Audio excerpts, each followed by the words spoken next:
गणपति बप्पा को घर में लाने की जितनी ज़्यादा खुशी होती है उससे ज़्यादा तकलीफ़ उन्हें विदा करते वक्त होता है। पर हमें हंसते गाते नाचते उनको विदा करना होता है। मेरी त्रिशा का हर साल रो रो कर बुरा हाल हो जाता है, मेरा और मम्मी का भी। तो आज था 7वां दिन, गणपति जी के विसर्जन का दिन था। सबसे पहले सुबह मैंने नहा धो करके बच्चों को नहला धुला करके ट्यूशन स्कूल भेज दिया था, क्योंकि ट्यूशन स्कूल चालू हो चुके थे। इसके बाद में मैं घर पे आने के बाद सबसे पहले मोदक बनाने की तैयारी शुरू कर दी। नारियल वगैरह घस के, आटा वगैरह गूँथ के, यहाँ सारी नंदों ने और मैंने, सब लोगों ने, दीदी वगैरह सब लोगों ने मिल के मोदक बनाने का काम शुरू कर दिया, क्योंकि काफ़ी ज़्यादा क्वान्टिटी में बनती है। हर साल मेरी सिस्टर और मैं ही बनाते थे, क्योंकि और कोई नहीं रहता था। इस बार सारी दीदियां हैं तो सब मिलके कर रहे हैं। यहाँ पे मेरी फ्रेंड लोग अचानक से आ गई, क्योंकि ये लोग मेरे बर्थडे सेलिब्रेशन में नहीं आए थे, और आज ये लोग गणपति बप्पा का दर्शन कर रहे हैं और साथ में मेरे लिए गिफ्ट लेकर के आए थे। तो इनको मैंने चाय पानी नाश्ता वगैरह कराने के बाद में थोड़ा बैठ के इनसे बात किया, साथ साथ में मोदक भी बना रही थी, और फिर ये लोग चले गए। यहाँ पे गाइस बात ही बात में मेरा मोदक बन के हो गया है। काफ़ी ज़्यादा क्वांटिटी में मैंने मोदक बनाया।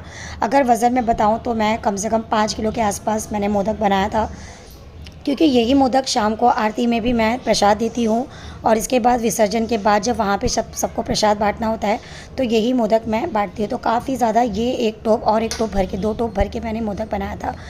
शाम हो चुकी थी, 7 बज रहे थे यहाँ पे, और घर में ये गणपति बप्पा की इस साल की लास्ट आरती शुरू हो चुकी थी। तो काफ़ी भीड़ लग जाती है घर में आरती के वक्त, और यहाँ पे आरती करी थी, मेरी आंखें काफ़ी नम हो चुकी थी। नीचे आई मैं, गणपति बप्पा जिस गाड़ी पे जाने वाले हैं वो गाड़ी को सजाया जा रहा था फूलों से, और ये काम मेरे भाई, मेरे देवर जी सब मिलकर करते हैं।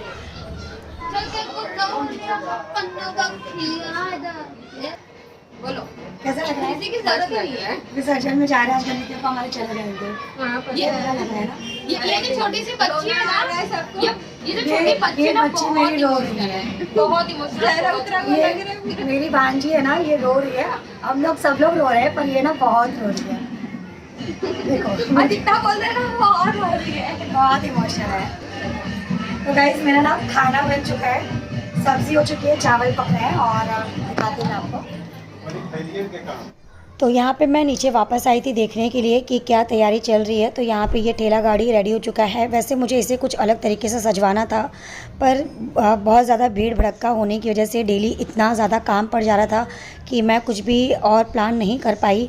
तो ये हर साल ऐसे ही मेरी गणपति जाती है, और इस साल भी वैसे ही तैयार हो गई।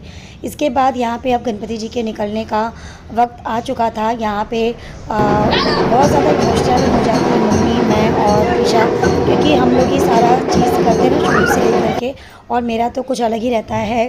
गणपति बप्पा को सजाने से लेके मंडप सजाने तक सारा काम मैं करती हूँ। तो खुशी भी रहती है और तकलीफ़ भी होती है। मम्मी यहाँ पे रोने स्टार्ट कर दी थी, और मैं भी काफ़ी टाइम से रो रही थी। आरती करते टाइम भी मैं रोने लग गई थी, आप लोगों ने देखा होगा मेरी आंखें बंद हो गई थी। इसके बाद में मम्मी तो बच्चे जैसा रो रही थी, क्योंकि बोलते हैं ना, घर पे लाना जितना अच्छा लगता है, इनको भेजना उतना ही ज़्यादा बुरा लगता है, और यही चीज़ है ना हर इंसान के साथ होता है। तो यहाँ पे गणपति बप्पा के जाने का समय आ गया था, और ये मूर्ति मुझे इतनी ज़्यादा प्यारी लग रही थी, मुझे भेजने का बिल्कुल मन नहीं था। मैं और मम्मी 3-4 दिन से बात कर रहे थे कि चलो इनको मंदिर में रख लेते और इनकी पूजा करते, इनको हम लोग भेजेंगे ही नहीं। गणपति बप्पा रहते तो हमारे घर पे ही हैं, पर प्रतिमा को, ये मूर्ति को हमें विसर्जन करना ही पड़ता है।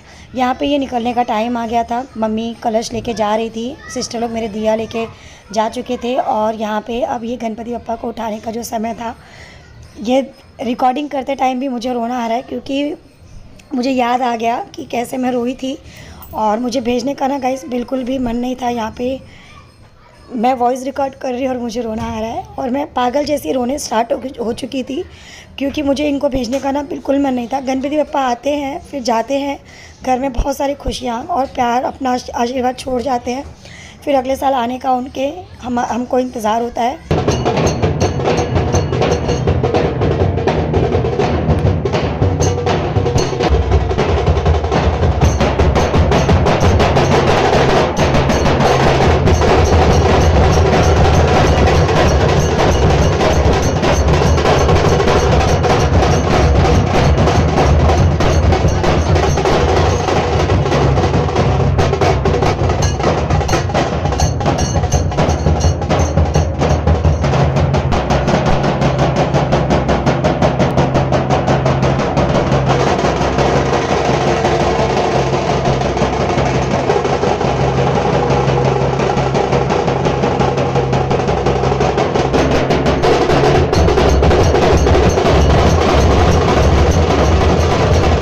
यहाँ पे बैंजो वाले आ चुके थे और बैंजो बजाना काफ़ी देर से उन्होंने स्टार्ट कर दिया था, तो ऊपर हम लोग वही डांस कर रहे थे, मैं और मेरी सिस्टर, मेरी नंदे।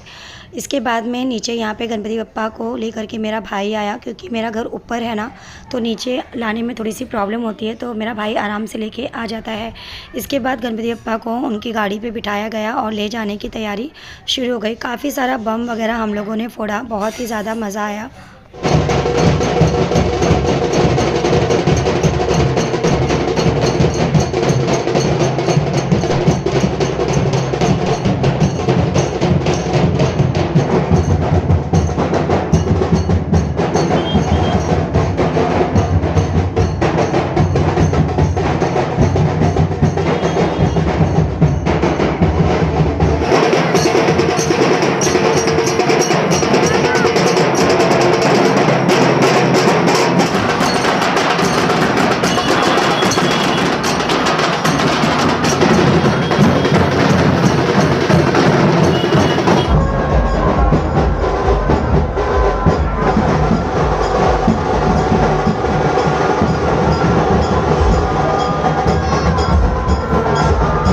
यहाँ पे बहुत ही ज़्यादा नाच गाने के बाद में हम लोग उस जगह पहुँच गए जहाँ पे गणपति बप्पा का विसर्जन होना है।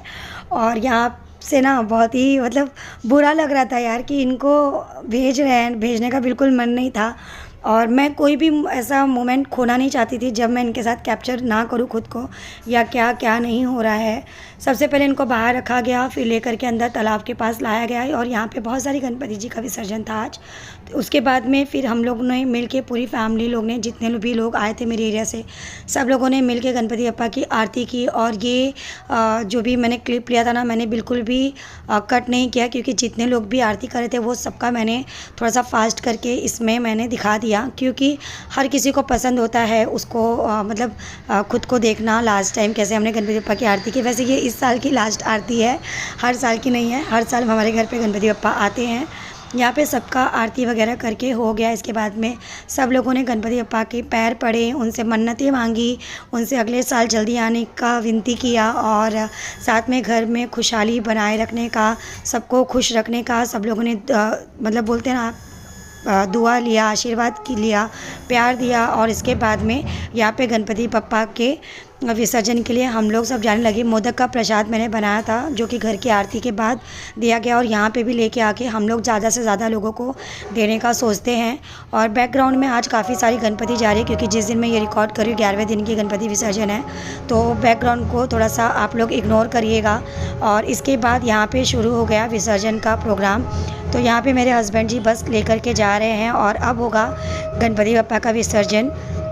तो यहाँ पे हम सब जा रहे थे, बहुत ही ज़्यादा तकलीफ़ होती है। और आप अभी त्रिशा का हाल देखिएगा कि त्रिशा ने रो रो करके अपना क्या हाल कर लिया था। हर साल त्रिशा ऐसे ही रोती है, बहुत ज़्यादा रोती है। उसे लगता है कि मत भेजो मत भेजो। 7 दिन वो इतने प्यार से रहती है ना, लेकिन बोलते हैं ना, बच्चे भगवान का रूप होते हैं, और बच्चों से ज़्यादा तकलीफ़ किसी को किसी चीज़ की नहीं हो सकती है। हम बड़े रोते हैं, फिर नाचते गाते खुश हो जाते हैं, फिर रोते हैं, लेकिन बच्चे जो एक बार रोना स्टार्ट होते हैं ना, चुप नहीं होते। मेरी त्रिशा यहाँ पे बहुत ही गंदा रोना स्टार्ट हो गई थी, और इसे चुप कराना काफ़ी ज़्यादा मुश्किल हो रहा था। कम से कम 1 से 2 घंटे तक ये रो ही रही थी, बिल्कुल चुप नहीं हो रही थी। मैंने चुप कराया, वहाँ पे जितने भी लोग थे, अंकल वगैरह सब चुप कराते, बेटा चुप हो जा, फिर आएंगे, पर ये चुप नहीं हो रही थी। इसके बाद यहाँ पे विसर्जन करके मेरे हस्बैंड जी आ चुके थे, और यहाँ पे त्रिशा का रोना बिल्कुल भी बंद नहीं हुआ, बल्कि ये और ज़्यादा रोने लगी कि गणपति बप्पा अब तो चले गए। और मेरी सिस्टर ने इसे चुप कराया, फिर भी ये चुप नहीं हुई। फिर जा कर के कहीं इसे बहुत बहलाया फुसलाया गया, और ये चुप हुई। तो बच्चे ना ऐसे ही रोते हैं, मैंने बहुत वीडियो में देखा कि बच्चे रोते हैं, पर मेरे घर पे तो मैं इसका अच्छा खासा एक्सपीरियंस करती हूँ। घर पे आने के बाद बप्पा की हुई लास्ट आरती। और ये व्लॉग गाइस मैं यहाँ पे एंड करती हूँ। मिलती हूँ आपसे एक अगले नए व्लॉग के साथ। Bye bye.